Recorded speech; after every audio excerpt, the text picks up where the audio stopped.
Vous savez, du point de vue effectif de l'armée congolaise, nous avons quand même un avantage d'avoir un effectif largement supérieur par rapport à l'armée rwandaise, parce que la RDC a un effectif de plus de 150 000 militaires. À peine le Rwanda n'a que 43 000, si je ne me trompe pas.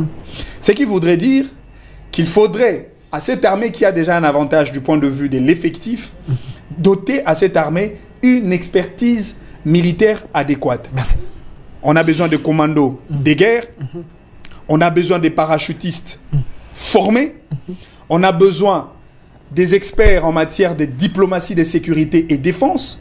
On a besoin de toutes les intelligences nécessaires pour que l'armée soit à même d'arrêter cette hémorragie. Je reviendrai pour présenter les tableaux par rapport au front judiciaire, le front médiatique, mais aussi le front d'intégration de la communauté congolaise. Merci, M. Manix. Autant pour le front diplomatique. Merci, M. Manix Yenda, président du mouvement Les Volontaires de la République. Face à toutes ces questions très questionnantes, nous avons quand même un doyen, un panafricaniste, un vrai produit de l'UDPAS. Il est ici, M. Norbert Yamba, il est du pouvoir.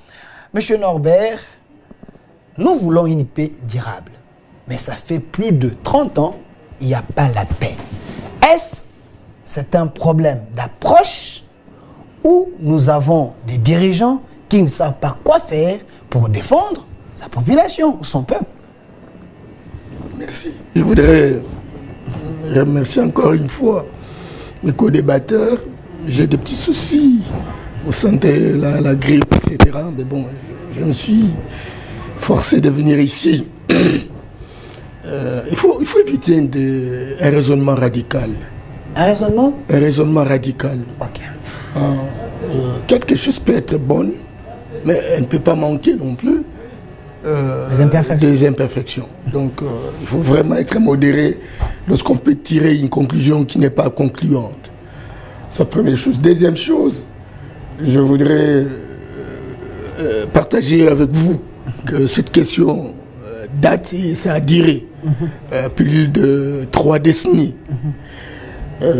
Lorsqu'il y a une question qui a perduré et qui reste d'actualité, c'est que jusqu'à preuve du contraire, on n'a pas encore trouvé de solutions correspondantes. Il faut encore réfléchir pour sortir des émotions toxiques. Troisième chose, je crois qu'il faut éviter des solutions simples à des problèmes complexes. La complexité de la guerre de l'Est pose la problématique de l'implication de plusieurs acteurs. J'ai entendu mon ami Freddy, qui est très avancé par rapport à cette question, parler d'un certain complot international pour lequel j'ai toujours partagé cet avis. Mais je pense qu'on doit aller au-delà. Il y a une sorte de convergence d'intérêts. La convergence d'intérêts de ceux qui se réclament aujourd'hui partie prenante par rapport à la guerre.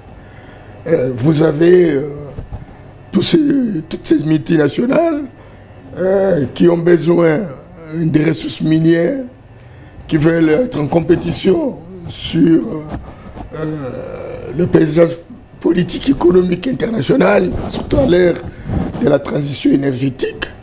Vous avez des courtiers de la sous-région qui sont essentiellement des sous-traitants. Quelqu'un l'a dit, Kagame bénéficie 1 milliard de dollars l'an. Il dit que les choses transitent par chez lui, mais ce n'est pas lui l'auteur.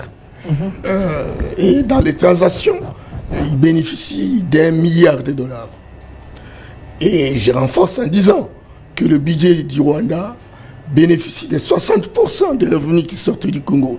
C'est comme ça qu'il est tout petit peu en colère avec la situation qui arrive, avec des privations, compagnie, etc. Et bien, il y a aussi des acteurs internes. Des acteurs internes sont des politiques, sont des acteurs sociaux, etc., qui ont pris goût dans le partage du butin.